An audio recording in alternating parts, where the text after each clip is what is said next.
안녕하십니까? 가슴을 울리는 게 아니라 가슴에 메아리 치는 은혜로운 찬양인에서 감사드립니다. 새롭게 봄학기 하나님께서 저희들에게 누가복음 말씀을 허락하셔서 감사합니다. 이 말씀이 저희 가운데 큰 은혜가 될 수 있기를 기도합니다. 오늘 말씀의 제목은 회개에 합당한 열매를 맺으라. 회개에 합당한 열매를 맺으라. 요절은 누가복음 3장 8절 말씀을 저와 여러분이 한 목소리로 읽겠습니다. 시작.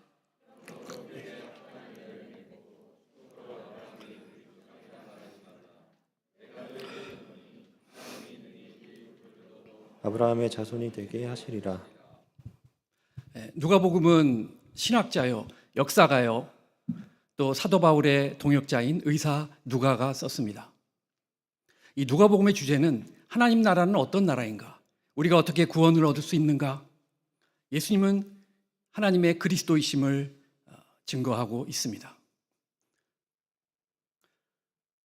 우리가 주님을 마음으로 영접할 수 있는 길을 오늘 누가복음 말씀에서 배울 수 있습니다. 오늘 말씀은 예수님이 탄생하기 이전, 예수님이 공생애를 시작하기 이전의 이야기입니다. 예수님이 탄생하기 6개월 전에 세례 요한이 나와서 예수님이 오실 길을 예비하며 회개의 세례를 전파했습니다. 회개하고 복음을 영접할 때 하나님 나라가 임하며 구원을 얻으며 또 새 생명을 얻게 됩니다. 오늘 말씀을 통해서 회개하고 봄학기 새롭게 시작하면서 회개하고 회개에 합당한 열매를 맺는 우리 모두 다 될 수 있길 기도합니다. 1절과 2절 보십시오. 1절, 2절 말씀을 다 같이 한번 읽어볼까요? 시작. 디베르 황제가 통치한 지 15해 곧 본디오 빌라도가 유대의 총독으로 헤롯이 갈릴리의 분봉왕으로 그 동생 빌립이 이두레와 드라고니세 지방의 본봉왕으로 루가니의 본봉왕으로 안나스와 가야바가 대제사장으로 있을 때 하나님의 말씀이 빈 들에서 사가랴 아들 요한에게 임한지라. 이 사복음서를 보면 공통적으로 세례 요한이 예수님에 대해서 증거하는 것으로 시작되고 있습니다. 예수님의 공생의 사역은 3년이라는 아주 짧은 시간이었죠. 이 3년 동안에 예수님이 오셔서 처음부터 다 했다면 어려웠을 거예요. 누군가가 예수님을 맞이할 준비를 해야 했고, 그가 바로 누구입니까? 광야에서 외치는 자의 소리, 세례 요한이었던 것입니다. 누가는 역사가였습니다. 그는 역사가답게 예수님의 이야기를 그 역사의 팩트에 기초해서 자세히 기술하고 있습니다. 당시 온 세상을 지배하고 있던 나라는 어디요? 로마였죠. 로마 황제는 디베료는 그의 양아버지 가이사 아구스토의 뒤를 이어서 그의 역사를 계승해서 이 지중해 전 지역을 다스리며 호령하고 있었습니다. 이 팔레스틴 지역은 네 군데의 분봉왕으로 나누어서 각각 다스렸는데, 유대 지역은 처음에는 분봉왕이었지만 너무 골치가 아파서 직접 유대 총독 본디오 빌라도를 통해서 다스렸고, 또 예수님과 그의 제자들이 활동했던 무대 갈릴리 지역은 헤롯 안티파스가, 또 이두레와 드라고니 지역은 빌립이, 아빌레네 지역은 루시아나가 각각 네 군데를 나누어서 다스리고 있었습니다. 이들은 하나같이 하나님을 알지 못하는 이방인들이었고, 또 하나님을 두려워하지 않는 그런 무지몽매한 자들이었습니다. 특히 헤롯 왕가는 너무나 잔인했고 또 탐욕스러웠습니다. 이런 지도자들 밑에서 백성들이 얼마나 힘들어하며 신음하고 있었을까요? 이 종교 지도자들만큼은 그래도 백성들 편이었다면 좋았을 텐데, 당시 종교 지도자, 대제사장, 그들은 정치 지도자들과 결탁해서 자기 배만 불리는 이런 어용 지도자들이었습니다. 이 백성을 위하고 하나님을 경외하는, 우리가 잘 아는 이 아론 같은 제사장이거나 또는 비느하스, 우리가 좋아하는 비느하스 팬이 됐죠. 비느하스 같은 제사장이 하나라도 있었다면 좋았으련만 가야바와 안나스, 장인과 사위들이 다 해먹는 이런 종교 지도자 밑에서 백성들은 신음했던 것입니다. 하나님의 말씀이 어디에 임했습니까? 화려한 헤롯 왕궁에 있는 안나스와 가야바에게 임했나요? 아니죠.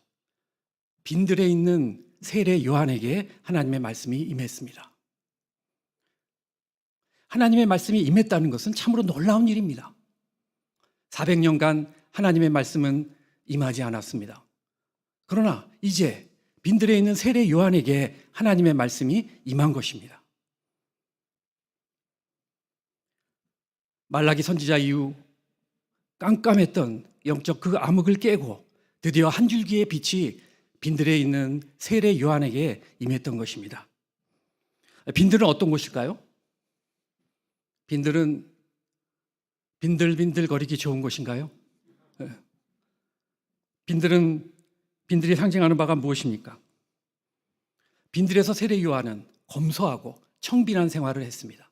그리고 말씀 연구에 집중할 수 있었고 또 간절히 하나님께 기도한 빈들이었습니다. 빈들에는 와이파이가 터지지 않습니다. 요즘 현대인들은 이 정보의 홍수 속에서 살고 있죠. 유튜브 같은 영상물, 또 스마트폰, 그리고 컴퓨터에 노출되어 있습니다. 그래서 현대인들의 생각은 아주 그 깊이가 얕아요. 깊은 묵상이 없는 이런 시대입니다. 빈들은 심령이 가난해서 하나님만을 바라보는 신앙입니다. 빈들로 나아갈 때 하나님의 말씀이 들립니다. 하나님의 말씀이 들릴 때 하나님의 임재가 있습니다. 초창기 경성센터는요, 이런 셋집에서 반지하에서 시작했습니다. 반지하가 지하가 이렇게 좋은 지하가 아니고요. 그야말로 지하실 그 자체. 어둡고 음습했고 지저분했습니다. 하지만 하나님의 말씀이 그곳에 임했습니다. 뜨거웠습니다. 그때 믿음의 조상들이 고용훈 목사님, 최동진 목사님, 반석 목사님을 비롯한 이 믿음의 동역자들이 그때 다 변화되었던 것입니다. 지금은 아름답고 하나 좀 아쉬웠던 게 오디오인데 오디오까지 이제 갖춰지고 이런 좋은 환경 가운데 있지 않습니까? 그런데 내 마음 가운데 하나님의 말씀이 임하고 있습니까? 과거 내 인생 가운데 하나님을 뜨겁게 사랑했고 한 영혼을 위하여, 구원을 위하여 눈물의 기도를 드렸던 시절이 있습니까? 하나님이 가라 하시면 땅끝까지 가고자 했던 그런 영적인 열망이 뜨거웠던 그 시절이 있었습니까? 이 저를 두고 하는 얘기인데요. 바로 그때가, 바로 그 심령이 빈들입니다. 내 심령의 빈들을 회복할 수 있기를 기도합니다. 우리 심령의 빈들을 회복하고 하나님의 말씀이 임할 수 있기를 기도합니다. 하나님의 말씀이 임하니라. 하나님의 말씀이 임하니라. 부흥은 한 사람의 마음에 하나님의 말씀이 임할 때 시작됩니다. 아브라함에게 하나님의 말씀이 임했을 때 그는 정든 고향 본토 친척 아비집을 떠나 하나님이 지시한 땅으로 가서 복의 근원이 되고 믿음의 조상이 되었습니다. 느헤미야에게 하나님의 말씀이 임했을 때 회파된 성전을 바라보며 뜨거운 마음을 갖고 성벽 중건 역사를 완성한 느헤미야가 됐던 것입니다. 또 누가 있습니까? 마틴 루터에게 로마서 1장 17절 말씀, 오직 의인은 믿음으로 말미암아 살리라는 하나님의 말씀이, 음성이 임했을 때 그는 그 어려운 종교 개혁을 온몸으로 감당할 수 있었던 것입니다. 우리는 많은 하나님의 말씀을 듣고 있습니다. 그런데 한 귀로 듣고 머리에만 머물다가 한 귀로 흘려버리면 아무 소용이 없죠. 하나님의 말씀을 듣고 가슴으로 받고 감동을 받으면 하나님을 만나게 됩니다. 변화된 인생을 살게 되죠. 빈들같이 가난하고 간절한 심령에 하나님의 말씀이 역사합니다.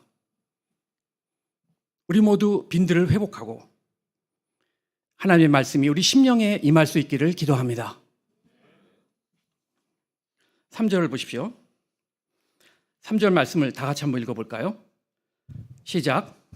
요한이 요단강 부근 각 처에 와서 제사함을 받게 하는 회개의 세례를 전파하니. 예, 말씀이 역사할 때 많은 사람들이 회개하게 되었습니다. 회개의 세례를 전파함으로 많은 사람들이 죄사함을 받게 되었습니다. 누구에게나 죄사함이 필요합니다. 우리의 인생이라는 그 시간이 끝나면 우리 모두는 언젠가 하나님의 심판대 앞에 서게 될 것입니다. 하나님 앞에서 각 사람이 행한 대로 그때는 심판을 받게 될 것입니다. 죄사함을 받으려면 자신이 지은 죄를 깊이 회개하고 인정하고 애통하며 회개해야 합니다. 4, 5절 보십시오. 요한의 사역은 이사야서 40장 3절에서 5절까지의 예언된 말씀의 성취입니다. 이사야는 우리가 아는 바와 같이 예수님 탄생하기 이전 몇 년? 700년 전에 사역했던 선지자였습니다. 그는 메시아를 통해서 이루어질 그 일들에 관해서 예언했습니다. 특히 메시아가 오기 전에 주의 길을 준비할 사람이 있을 것이라고 예언했습니다. 그가 누굽니까? 그는 바로 광야에서 외치는 자의 소리, 세례의 요한이었습니다. 요한의 사역은 예수님이 오시기 전에 이 마음을 준비하는 것, 마음을 깨끗이 하는 것이었습니다. 골짜기는 이 깊이 패인 마음을, 열등감, 패배감에 빠져 있는 상태를 말합니다. 큰 산이나 작은 산은 자기가 잘났다고 생각하는 이 교만한 마음을 뜻하죠.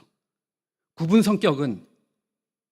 성격이나 가치관이 삐뚤어진 마음 상태, 험한 길은 아주 거친 성격의 소유자를 말합니다. 골짜기를 메우고 산을 깎고 낮추고 굽은 것은 곧게 하고 험한 길을 평탄케 하는 것은 마음을 부드럽게 하고 겸손하게 하는 것을 말합니다.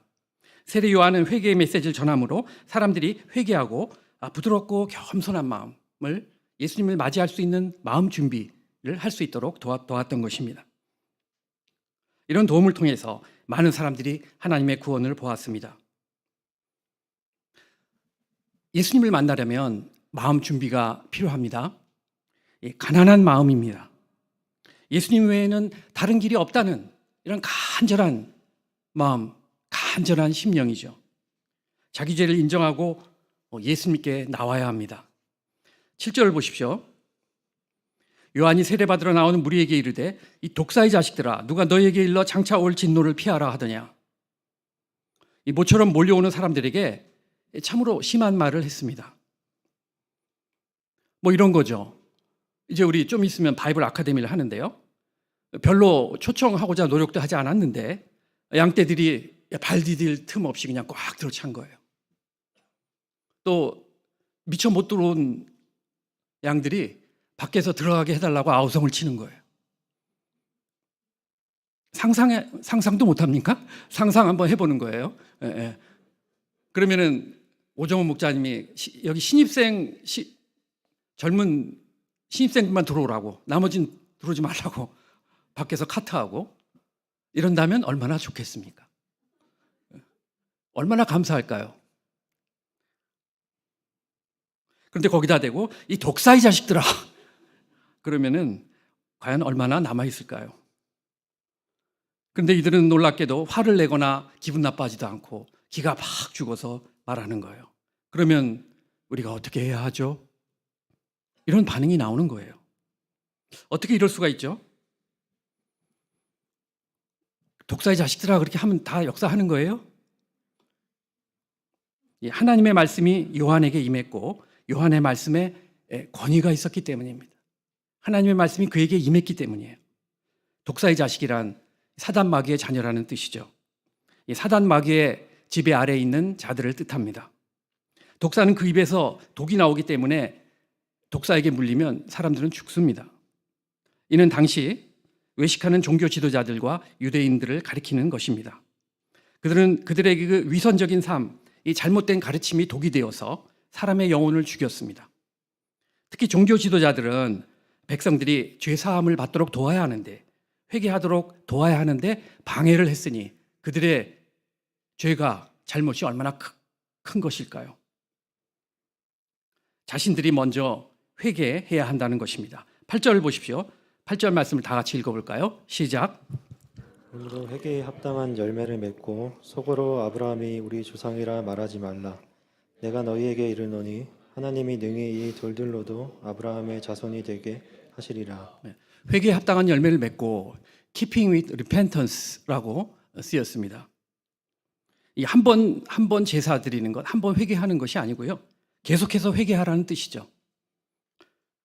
믿음의 조상 아브라함이 우리 조상이다라는 이런 헛된 자부심은 쓰레기통에 갖다 버리라는 것입니다. 회개에 합당한 열매를 맺으라는 것은 그러면 어떻게 하는 것일까요? 회개에 합당한 열매를 맺으라. 어떻게 하는 것이죠? 아브라함을 예로 한번 들어 볼게요. 아브라함은 하나님을 믿는 믿음, 순종하는 신앙을 끝까지 지켰습니다. 그가 이런 믿음의 사람, 순종의 사람이 되기까지에 그는 그의 삶은 회개로 시작해서 회개로 점철된 역사였습니다.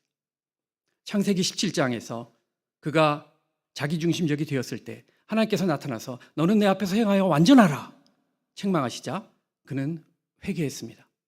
창세기 21장에서 이삭이냐 이스마엘이냐 그는 인본주의 세력으로 대표되는 이스마엘을 내어 쫓았습니다. 창세기 22장 이삭이냐 하나님이냐 그는 하나님을 더 사랑하기 때문에 이삭을 바치고자 했습니다. 이삭보다 하나님을 더 사랑하고자 하는 것.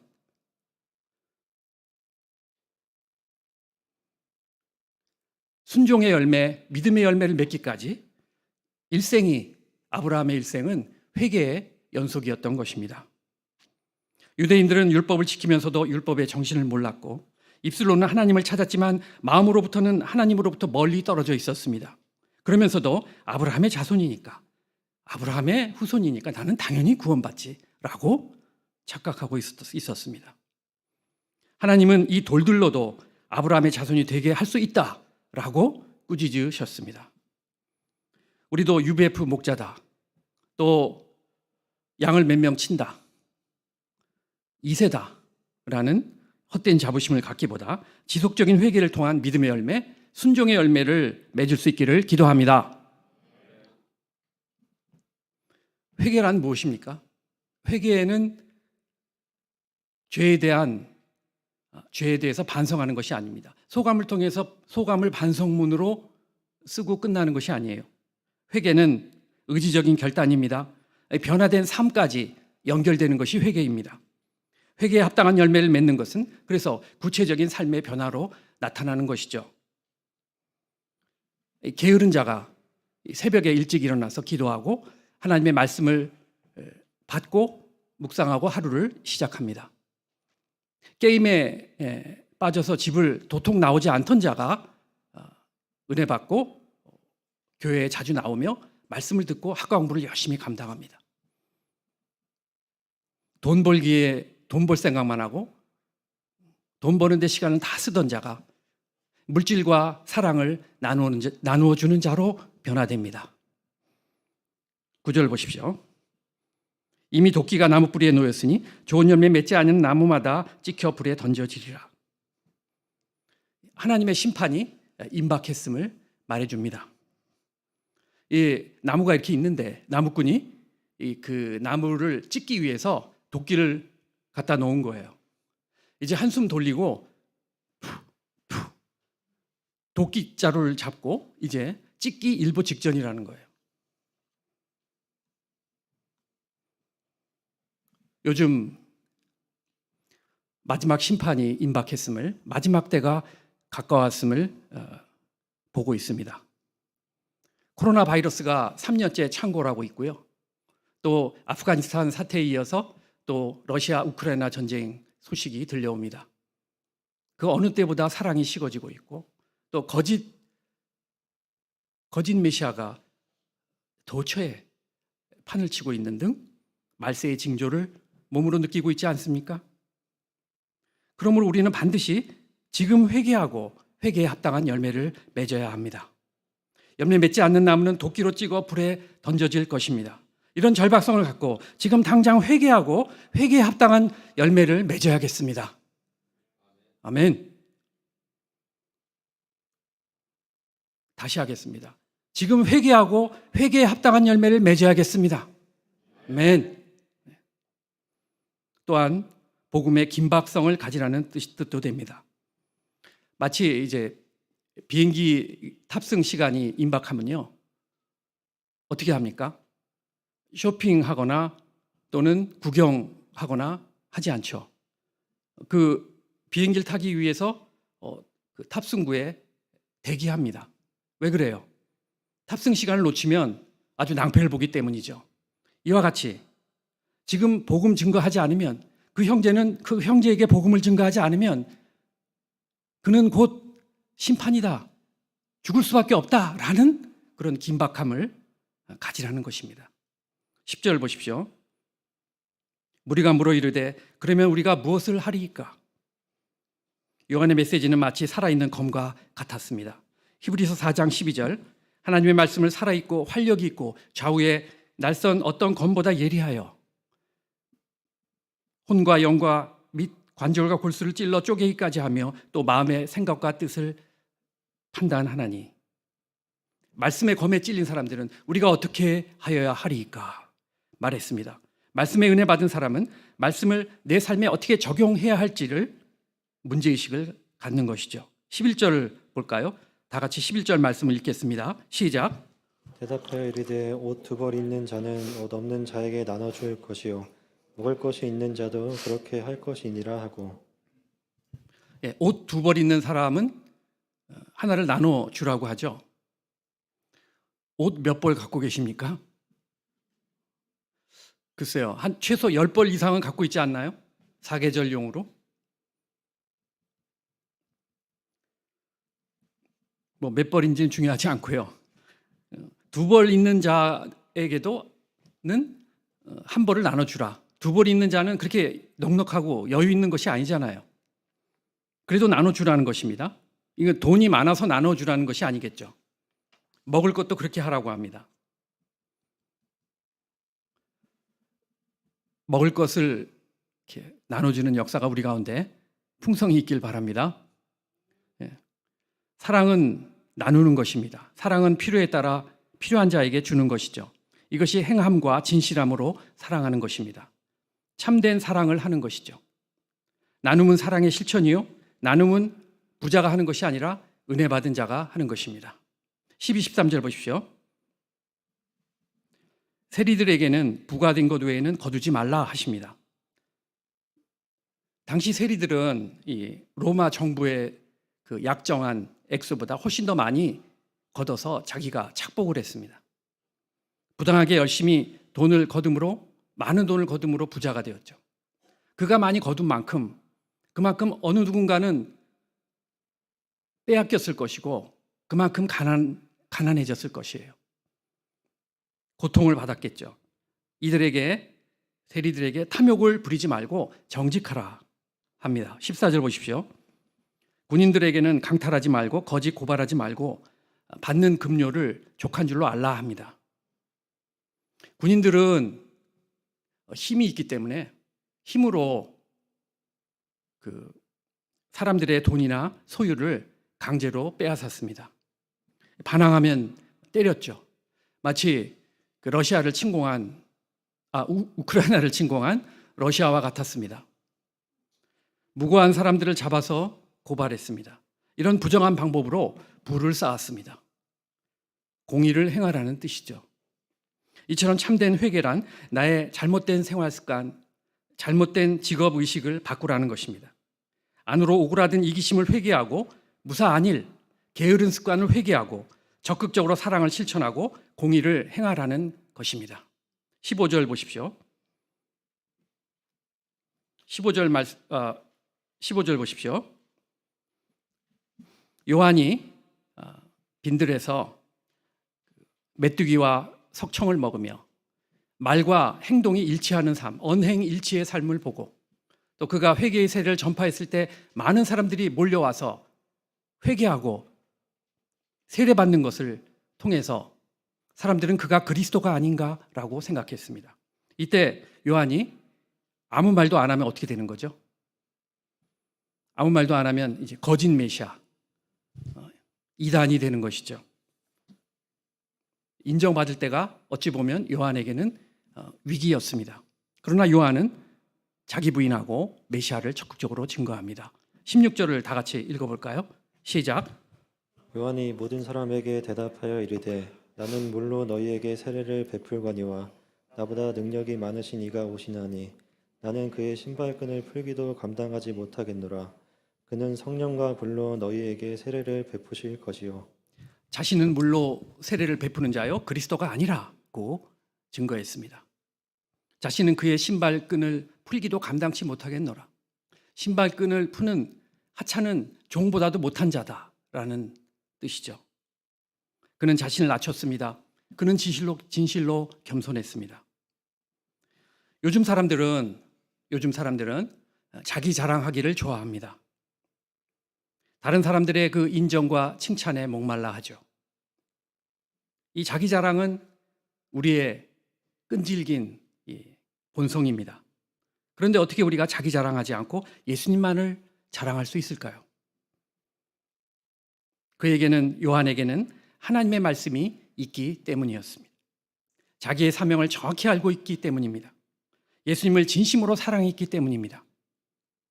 마치 자식을 사랑하는 부모는 자기가 칭찬받는 것보다 자녀가 칭찬받는 것을 더 좋아하죠. 헷갈려서 거꾸로 하면 큰일 납니다. 마찬가지로 우리가 말씀 받고 변화되어서 예수님을 진정으로 사랑하면 나를 자랑하지 않고 예수님을 자랑하게 될 것입니다.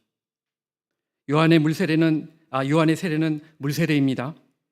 물세례는 자신이 죄인임을 깨닫고 돌이키지 않으면 심판받는다는 것을 깨우치고 회개하는 것입니다. 물은 씻는 역할을 합니다. 옷이나 그릇이 더러워지면 물로 씻죠. 하지만 물체의 그 본질 자체를 바꾸지는 못하죠. 예수님이 주시는 세례는 성령과 불세례입니다. 불은 정결을 의미합니다. 죄를 태우는 것이죠. 깨끗하게 소독하는 것입니다. 성령의 역사입니다. 사람의 마음에 성령이 역사하면 본질적으로 변화됩니다. 육에 속한 사람이 영에 속한 사람으로 변화되는 것입니다. 회개는 우리가 하는 일이지만 성령의 역사와 구원은 하나님이 하시는 일입니다. 17절 보십시오. 손에 키를 들고 자기의 타작 마당을 정하게 하사 알곡은 모아 곳간에 들이고 쭉정이는 꺼지지 않는 불에 태우시리라. 예수님은 구원의 주이시지만 또한 심판의 주가 되십니다. 농부가 이제 손에 키를 들고 키질을 하면 이 가벼운 쭉정이는 밖으로 날아가고 알곡은 안으로 모이게 됩니다. 쭉정이는 모아서 불에 태우고 알곡은 창고에 들인다고 했죠. 다시 말해서 알곡은 창고에, 하나님 나라에, 천국에 들어가게 될 것이고 쭉정이는 불과 유황이 타는 못에 불심판을 받게 된다는 뜻입니다. 이처럼 예수님이 심판의 때가 되시면 알곡과 쭉정이를 가를 것입니다. 쭉정이가 되지 않고 우리 모두 알곡이 돼야 되겠죠. 알곡이 될 수 있길 기도합니다. 그러므로 예수님을 통해서 반드시 죄사함 받고 구원 받아야 합니다. 19절, 20절 보십시오. 당시 그 지역 최고 지도자였던 갈릴리 분봉왕 헤롯이 자기 동생 빌립의 아내 헤로디아를 빼앗아서 결혼했습니다. 요한은 생각했습니다. 모름지기 지도자는 도덕적으로 더 깨끗해야 한다라고 믿었습니다. 헤롯을 책망했고 결국 그는 옥에 갇히고 말았습니다. 목배임을 당하게 될 수밖에 없었죠. 많은 무리들이 요한의 경고를 듣고 우리가 무엇을 하리까? 라는 반응을 했습니다. 그러나 헤롯은 요한의 경고를 듣고 더욱 완악해졌습니다.